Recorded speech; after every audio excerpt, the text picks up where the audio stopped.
Sa Kamara, isinusulong na maamyendahan ang revised penal code. Para sa update magbabalita live mula sa Batasang Pambansa, si Mobile Journal, Amy Atienza. Amy. Cheryl, marami pang araw ang kailangang amyendahan sa revised penal code ng bansa. Kaya patuloy ang pagsusumite ng mga mambabatas ng mga House Bill para nga maipagpatuloy ang revision ng revised penal code.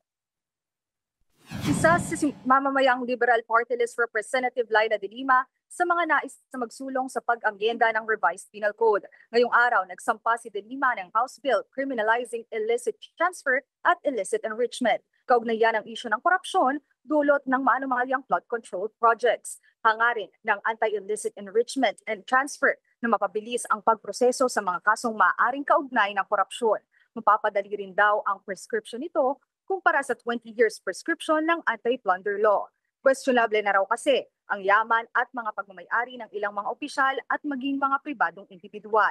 Dagdag pa niya malaking panghihinayang ang pagbibitiw sa pwesto ni Independent Commission for Infrastructure Commissioner Babe Singson. Kaya naman ikinikiit na rin ni de Lima ang pagsasabatas ng Independent Commission against Infrastructure Corruption Bill. Hindi na raw kasi sapat ang kapangyarihan ng ICI upang magsusing maimbestigahan ang mga personalidad na dawit sa flood control controversies.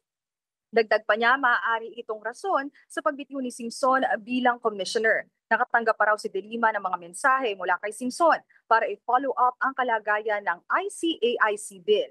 Dama pa ni de Lima na mistulang pinipigilan ang pagpapasa nito dahil sa delay na nararanasan sa Kamara para rito.